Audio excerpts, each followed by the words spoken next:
Hey everyone, I'm Mark, And I'm Alex. and this is Final Stop for Final Fantasy Talks.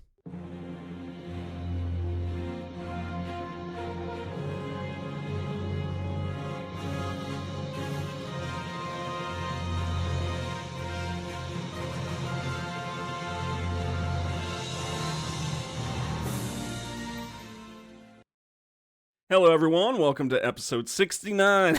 69. Alright, so anyways, we're gonna Ugh. continue on our Final Fantasy X playthrough. We got into Mount Gagazet, we went through the whole thing, we went through just the rolling marathon of Ronso fights and halts and singing and songs and just all the fun stuff, and talked to Waltz, and we just kind of left off at that save sphere. So, moving past the save sphere into the next screen, you get this scene between Riku and Tidus. What are they talking about, Alex? Yeah, what do you think? It's the same thing they've been talking about for the past several hours, which is Xanakin is on the other side, you know? I And then Titus is know. like, I know. So Uni's almost basically, at the final Aeon, I know. It's like, wow, yep. this So is have we? some productive conversation here. Yeah. So have we come up with something yet? Well, we'll do something, man. Okay, we're gonna do Oh, there you go. something. The problem is, we just don't know enough yet, guys. We Yeah, don't know enough yeah. about the whole Grand Summoning. It's like, yeah, so why are you guys even trying to think of something when you don't even know the process, man? But basically, he does his protagonist thing where he's like, but you know what, we'll think of something. And then I love like their mannerisms, classic Final Fantasy mannerisms where they just keep doing they have like those repetitive motions. He does his like fist pump, like, yeah, Yes. we got this. We're gonna be good. Yep. Through Titus's whole thing, Riku's getting really impressed. She's like, "Hey, you sound like a leader right there, you know?" Well, he was a leader, okay? Haven't you Yeah. heard Star of the Xander Canabes?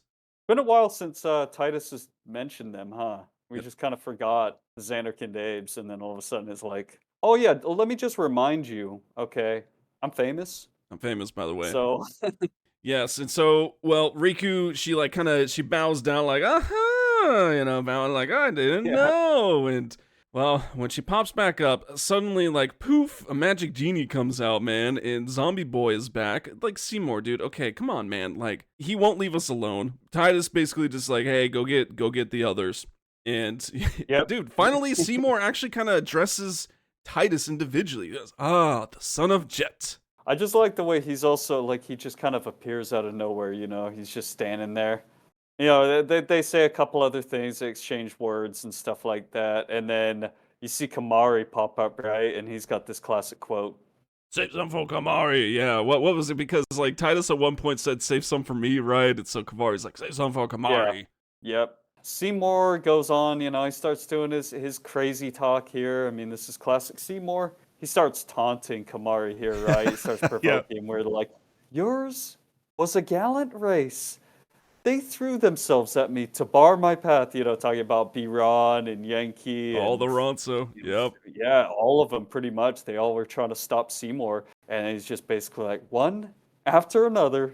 Yeah, he does this little creepy laugh now too. Yeah. It's like, dude, this is new. Like Yeah, he's he's losing got it. He is losing it. yeah, but I mean, I'm not surprised. Are you like B-Ron and Yankee? Come on now, they didn't have a chance. Would they even be able to beat first form Seymour? Dude, are you kidding me? Like Seymour's sitting here, they're using bulldoze on him, and he's just like, "All right, guys, come on, this is really sad. Like, you got anything else? Yeah. Do you know how to like use weapons or anything? No, you're just gonna Oh, bulldoze me." we got Thunder. Yeah, Use Thunder. thunder. It's gonna kill him. He's like sitting there using multi Blazara, multi fire. Yeah, it would be game over. I mean, heck, and at this point, so you already know what's gonna happen. You can imagine how powerful Seymour is gonna be this time. Yes, and well, so kind of turns out that yeah, apparently Seymour wiped out the Ronso race except for Kamari, so that's great, or at least all of them on the mountain. Kamari's of course upset. Yuna's just like, Kamari. Seymour goes on his typical thing. You can end his suffering. Kill him. End his suffering. It's like, dude, you Oh are man. nuts. Yeah, I mean, it's just the funniest solution, right? It's like imagine just in real life. Oh, I know the problem to people suffering and pain. just everybody could be dead, and then nobody would suffer Yes. because nobody would be alive to suffer. Yeah. So Everyone should just perfect. die, man. Saves Yeah. world peace through death. That's how it goes. He continues on his rant. He goes on about the sin, and just suffering, the spiral death, all that stuff. Same kind of like things he's been talking about. But he kind of gives a little bit more. Again, he addressed Tidus, and so it kind of goes along that more. Where now he's just like, once I become sin, Jet will be freed. And well, Yeah. he's kind of doing it. They should have probably said something at this point, right? So maybe Seymour's helping that out a little bit.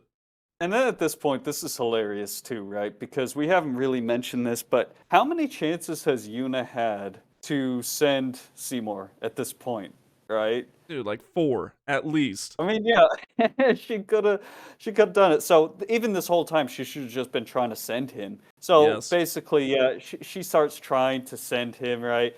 And then doesn't he go like ascending so soon? And then she just stops. It's like She's Yuna, like, "Oh, Yuna. sorry, man. I didn't mean Yeah, to upset you." yeah, and of course, in a Final Fantasy, now he basically has the opportunity to transform into this newest form, right? And he has this awesome line here. Pitiful mortal, your hope ends here, and your meaningless existence with it. And then he's like kind of floating up in the air. My The life's not challenge, meaningless. yeah, that hurt my feelings. But the challenge OST starts to play and everything. It's just an awesome scene. Yeah, so here we go, another boss fight, right? Seymour Flux is what he's called this time.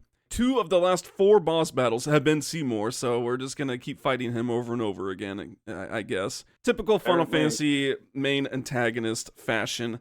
What's going on here? So apparently since Bavel, he traveled to home and he dug in deep into the Albed shack out back, right? The part that wasn't blown up by the nuclear explosion.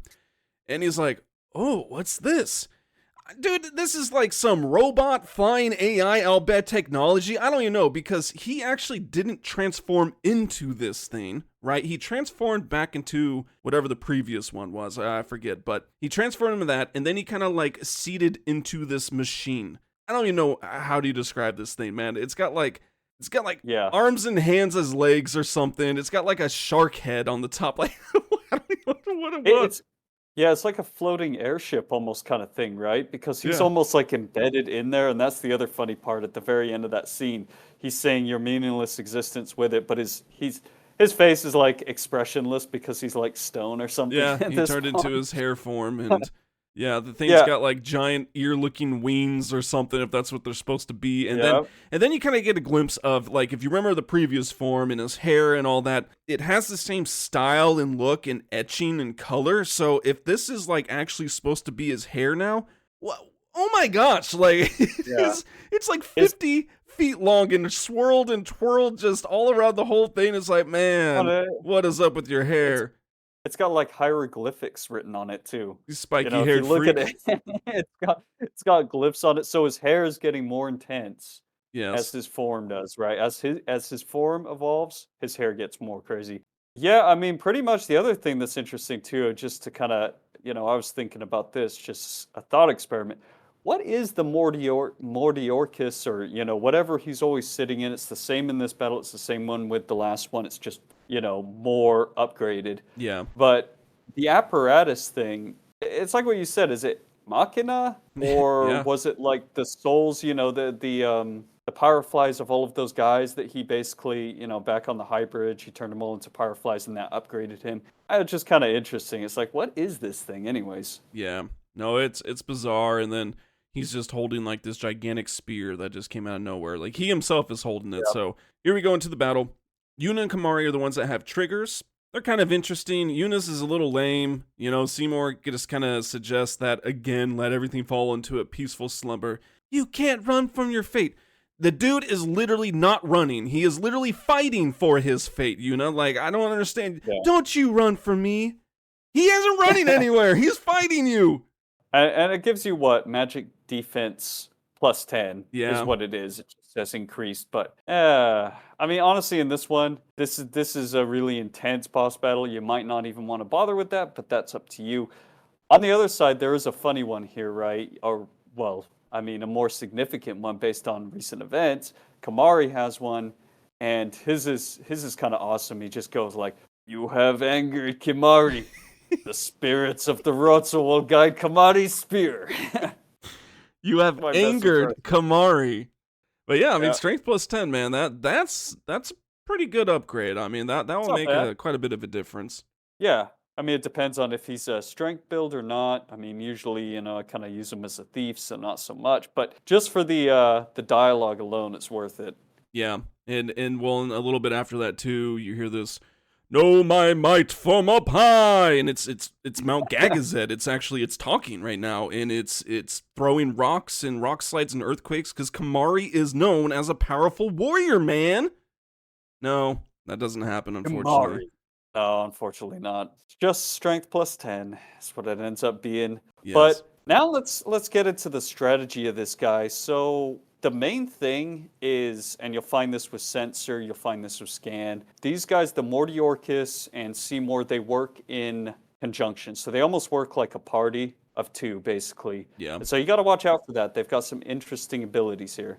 Yeah, Lance of Atrophy is a very common one he'll use quite often, and that's what we kind of mentioned last episode about why maybe you want some of the zombie things, some zombie ward equipment that was being sold by Waltz, or if you can customize it with holy waters, or just have some holy waters and whatnot. But yeah, he likes to use that, and it costs zombie, and then it'll be followed up with a full life, and which of course at that point is just instant KO.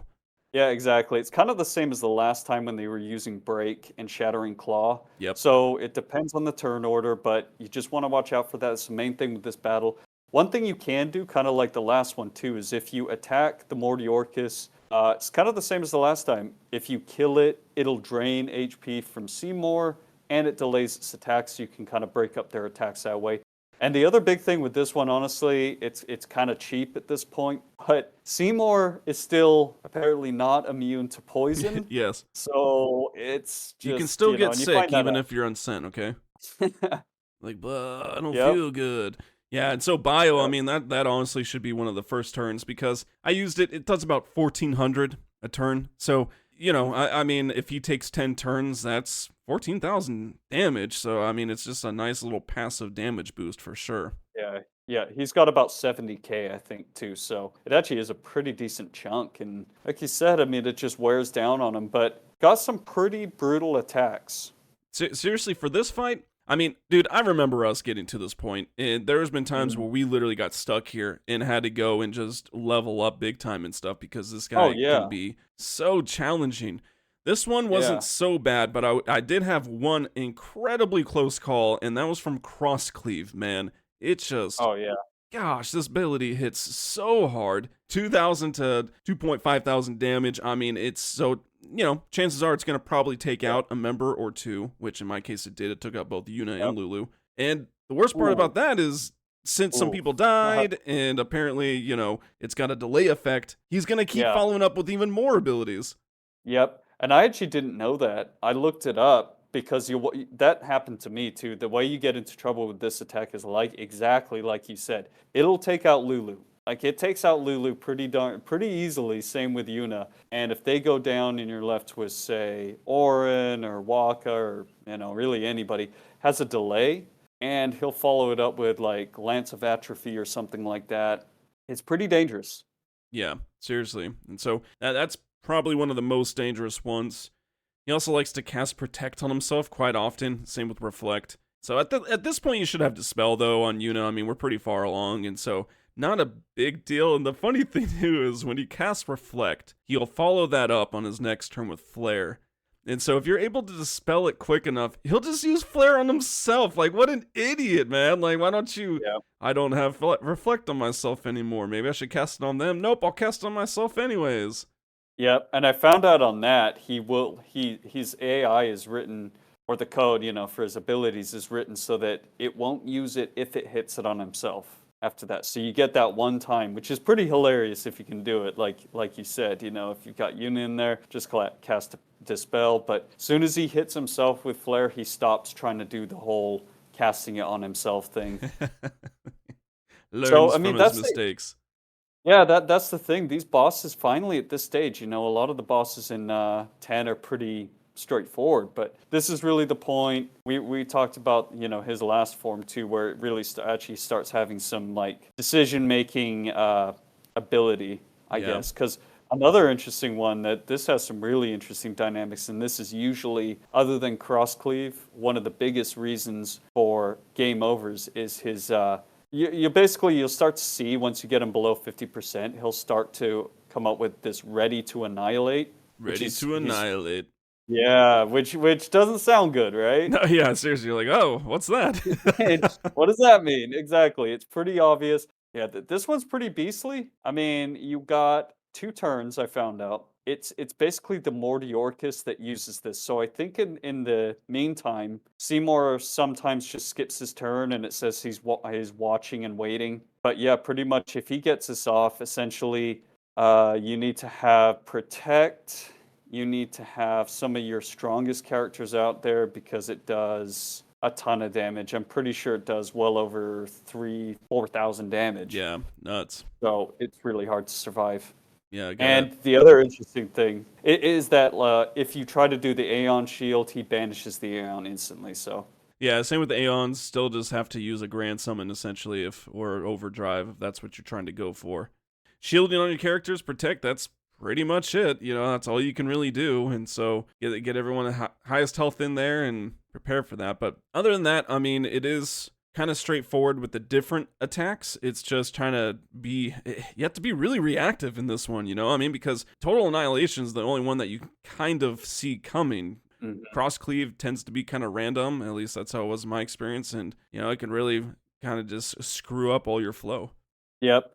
I think the ones that get people on this one are just not being prepared because you've never seen zombie up to this point. And if you don't have Holy Waters, if you don't have zombie protection on your armors, it's going to be really tough. The other thing too is after the first time he uses Total Annihilation, after that it only takes 1 turn to charge. So the longer he sticks around under 50%, it gets really dangerous. To try and even prepare for it, you're probably having to burn up a lot of your items like Mega Potions and X Potions and stuff like that too. So it's a pretty tough battle. I mean, it really is. It's legit. Yeah, say definitely the hardest boss up to this point by far.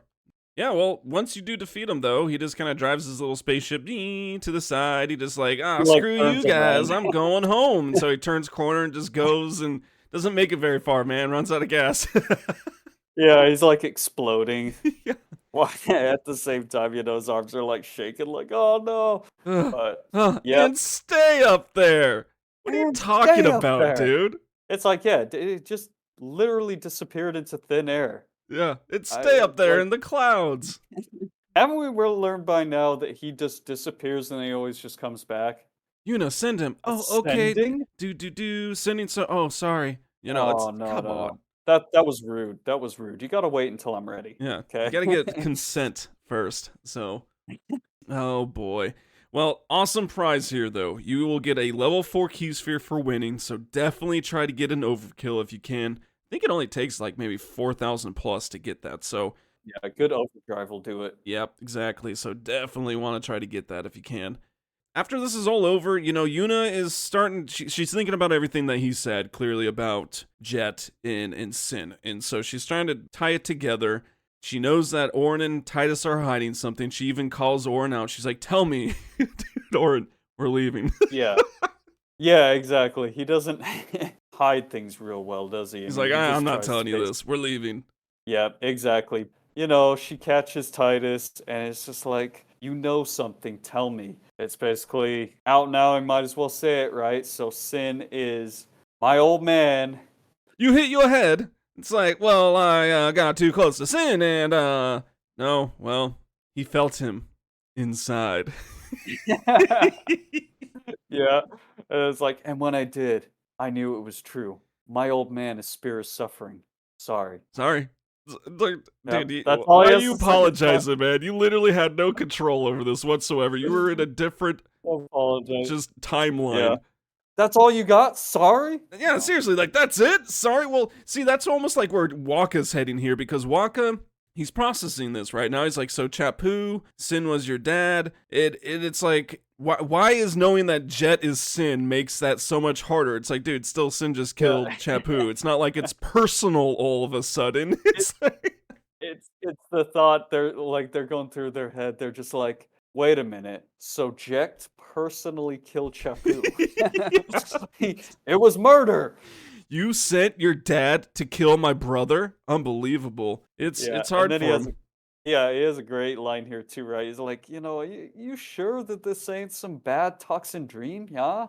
And they also kind of discuss the fact that, you know what we must do, right? I know it's your father, but we still have to kill Sin. And it's like, Tidus is like, yeah, no, absolutely, let's get him. Who at that point be like, no, don't hurt him, that's my father. I mean, come on, dude, this is like a giant Godzilla monster that kills everyone. Like, yes, we're gonna still kill him, don't worry, guys. Well, I mean, Waka wouldn't be down for that either. He's like, okay, look, your dad killed my brother. All right, it's on. Yes, yeah, he's already gearing up. Anyways, let's continue on with the story. You finally get control of Tidus. And as you pretty much just, turn the curve to the right, you're going down this hallway with these big old columns on either side. On the left-hand side in one of those is a really important chest. It actually has the Saturn crest in it, which is one of Kamari's celestial tokens. Yeah. We'll kind of get into that later. Yeah, definitely pick that up. It's super easy to miss. Really easy. It's really hard to see the chest. And so just kind of be going in between them and get that and maybe save the game. But before we go on to some more story, there's a lot of story in this episode. But before we get onto it, we're actually going to get to our short segment. So, favorites. We're still in our favorites. I can't say we're going to probably do maybe a least favorite anytime soon. But favorites, you came up with this one. What do we got? What is your favorite Fiend type in Final Fantasy X? Interesting. Let's hear yours first, man. All right. Well, I mean, I was thinking about it. This might not be the most original choice, but I have to say I think it's one of my favorites in the game. So I'm gonna go with the Marlboro. And yes. I know there's only 2 of them, but still, it's awesome in this game because he's like massive. He's like the size of a freaking caravan, pretty much. Yeah, seriously. And so you've got the Marlboro, and then you've got Great Marlboro. I just love the design of them. I just think they look awesome. They do. This one did do a good job. I mean, because, obviously the previous Final Fantasies were kind of just on more older graphics and all that, so you got the upgraded. Yep. And then, 12 had some pretty cool Marlboros as well, but they were tiny. They were itty little things. They were small. Yeah. Yeah, exactly. They were like little runts compared to the Final Fantasy X. Plus, the other reason too, I guess I'll throw out, is that this one is legitimately scary. Some Final Fantasy, I mean, Marlboro is always a problem, but some are worse than others. And Final Fantasy X, especially the Great Marlboro, is just a nightmare. Yeah, you have to be seriously looking out for it. Omega Ruins. Oh yeah.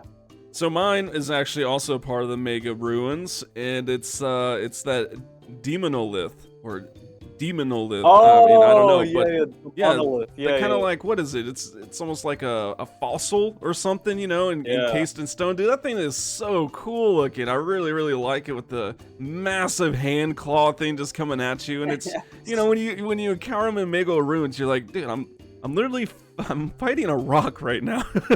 It's like just bones in a rock. Oh man, I hate those guys too. They're brutal. I mean, with Stone Breath, I've gotten game overs to them before and stuff like that. Like you said, they're pretty awesome. You're fighting like a 30-foot tall epitaph. Yes. Thing. You know what I mean? Just a fossilized monster, man. It's really cool. How are we hurting this rock? We're like chipping away at it. And, yeah, I know, man. How are you hurting this Waka thing? throws a ball at it and it does 10,000 damage. It's like, okay. Dude, it's like, how is it? Yeah, what are you, shattering it with the sheer force of throwing that thing at? Oh, man. No, that is a good one, though.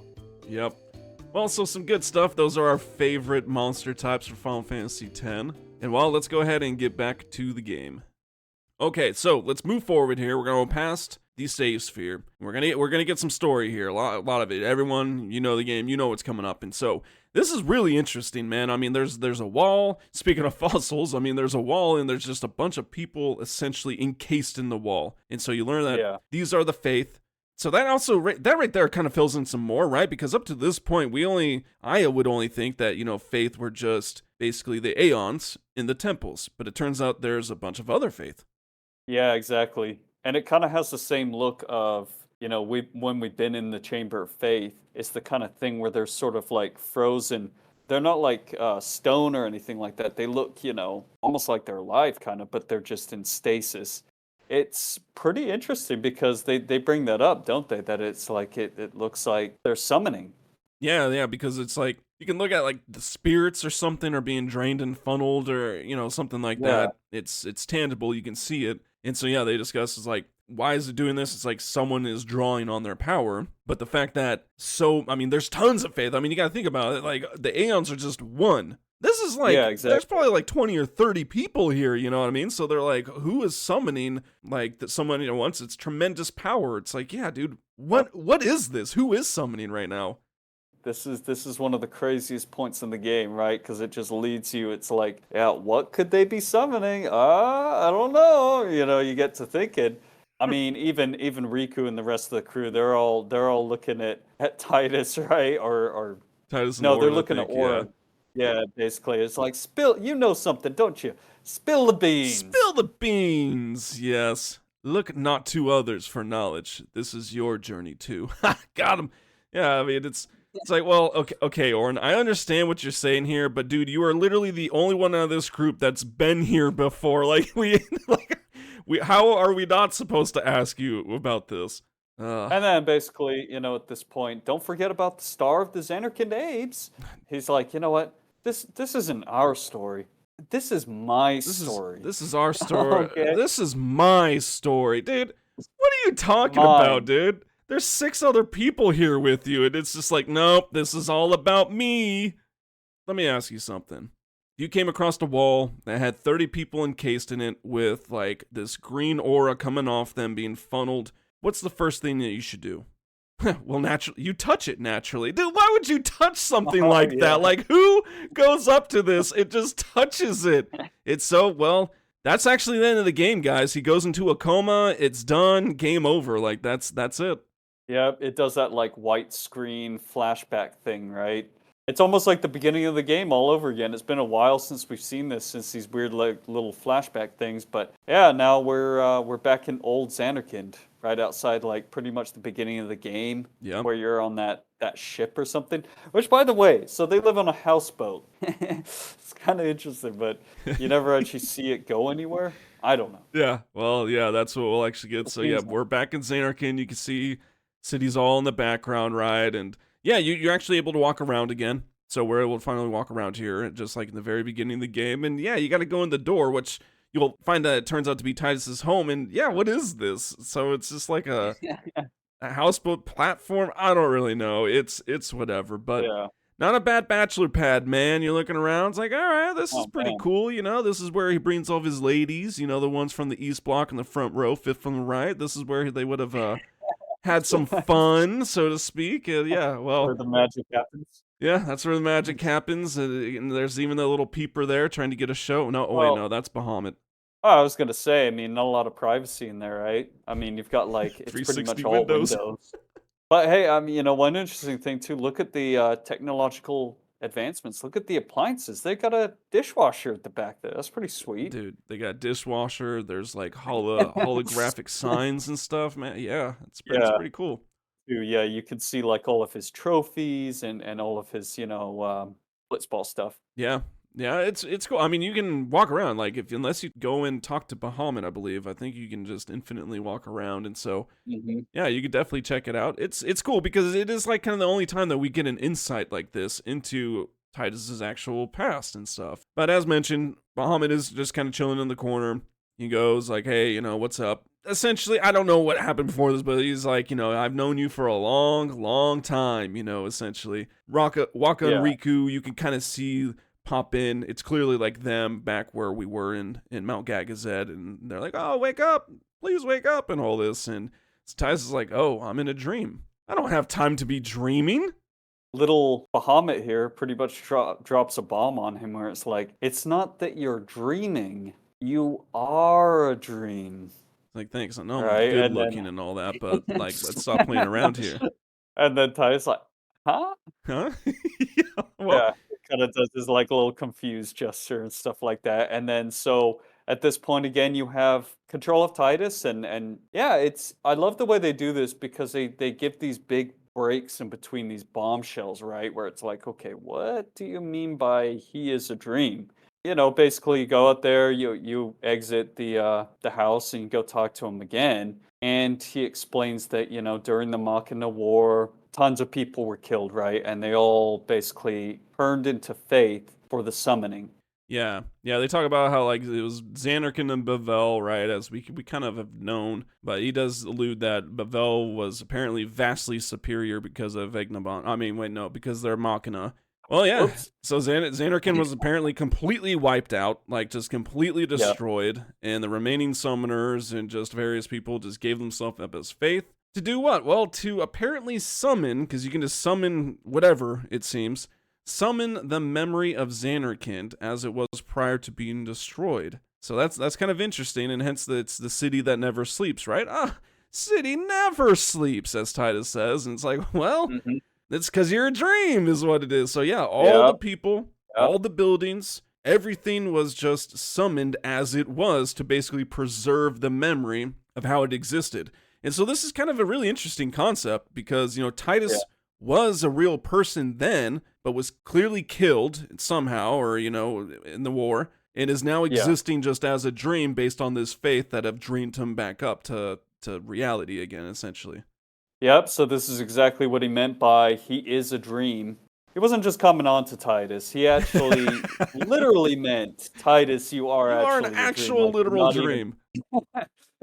But like you said, everything, the whole concept. And so this is crazy because essentially this just we find out now that no, Titus wasn't just transported 1,000 years into the future. It's that he is actually a dream from Dream Xanarkand. I mean, the bridge between Dream Xanarkand and the real world, I guess, or Spira Yeah. would be sin. But yeah, it's just super interesting because, from the very beginning, that was what we thought. We were still under the illusion that we had just been transported. Yeah.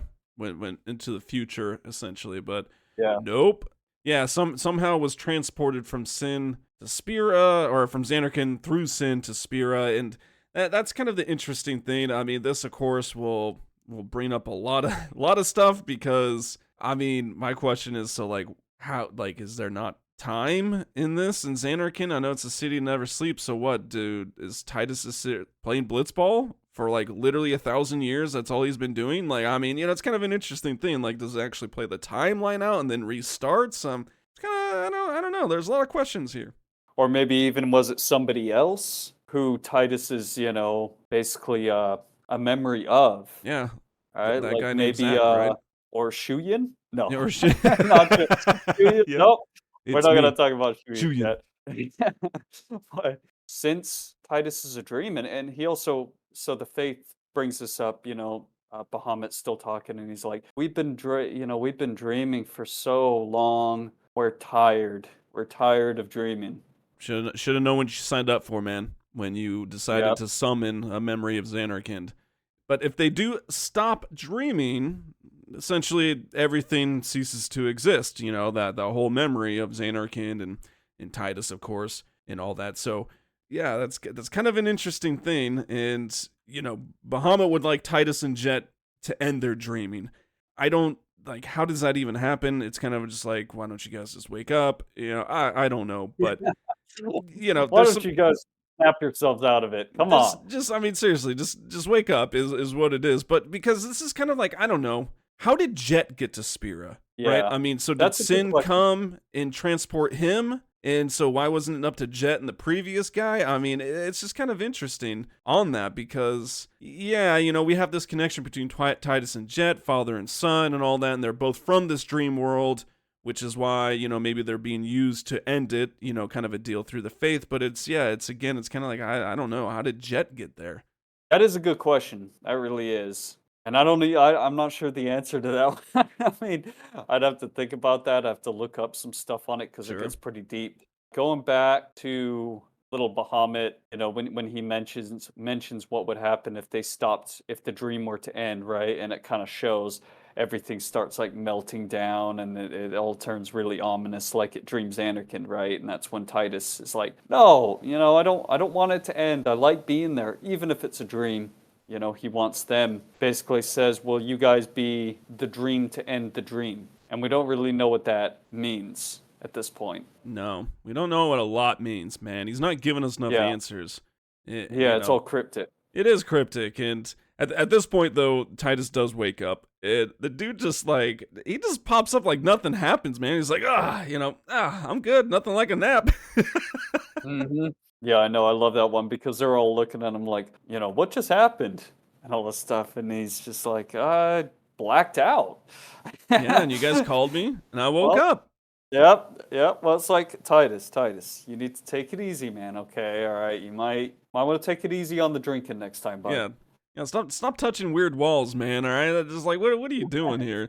Yeah, I love it though because through all this, Waka, like, he's not really talking, but he's just having his mannerism. He kind of does his Yeah, little I watched that. kind of like hand up, like what face again, and some other things. It's pretty Yeah. great.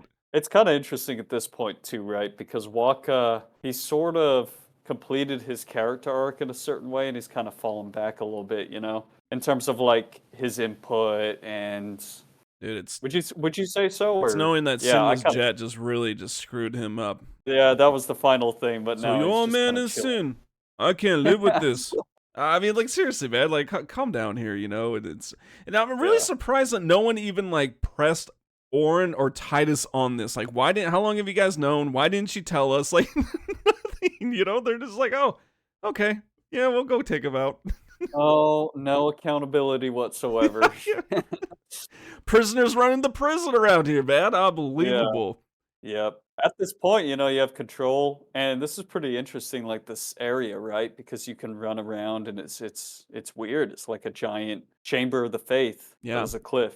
Yeah, it Something. is. I mean, and we got the full picture before Tidus went to Dreamland with like this place is pretty large. Like it was showing like the draining of the Fayth or whatever, the siphoning, and it goes up into this giant pillar into the sky too. So that's kind of interesting. I wonder how that really translates. But yeah, I mean, once you walk through, you do get like the full picture of the area, and it's massive. Like there's a lot of Fayth here, like tons, and it's like this is really cryptic. Yeah, like hundreds and hundreds of people all simultaneously summoning. I mean, the other thing I kind of think too is, isn't it a shame that you actually don't get to walk around anywhere in Dreams Anakin other than like the very beginning of the game and that little scene right there, Yeah. pretty much. Yeah, that is a shame because it did It's look kind of pretty sweet if they made it into like in some of the videos where they make it like a bustling city and you can go.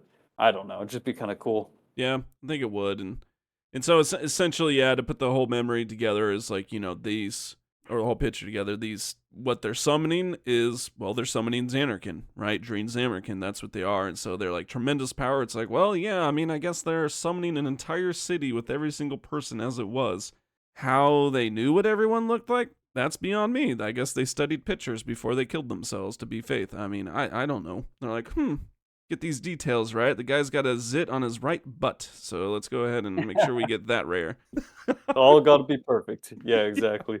So it preserves the memory of the city is essentially, as I think what they do say, and so pretty cool stuff. I mean, so now we got the kind of the full picture of where Tidus is actually from, how he kind of got here, the whole purpose between him and Jet, the link between Sin and Xanarkand and Spira, and so I mean, it's pretty cool, man. I mean, it's an interesting story, that's for sure.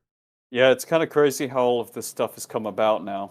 I mean, you go the entire game thinking one thing, and I think that's what makes the story so great too. Is just the twists and the turns, especially this late in the game. Well, yeah, I mean, that's seriously. pretty significant what we just found out there. Like they drop hints before, but nothing to the point where you would really think that Tidus isn't even real and he's just imagined, basically. Yeah, So he's a ghost. pretty crazy. Yeah, it kind of explains a lot too. Well, we can move forward. I don't think there's actually a save sphere for a little bit, though. So we're going to, I kind of ended it right there. I didn't continue playing because I was like, this is a lot, man. I've been writing a lot of notes on the story. Yeah, Like, yeah. This is Yeah. a good amount of chunk of story. So Pretty heavy. we went Exactly. forward like maybe 2 screens for this episode, but there's a whole lot there, so that's pretty funny.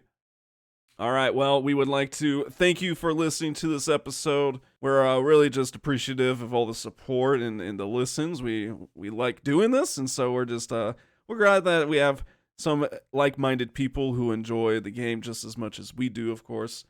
You can check out our website, FinalStopFinalFantasyTalks.com. We just kind of have more info and more content there if you're interested, and of course we have some socials and all that. So just be sure to find us and drop some comments and likes and various things.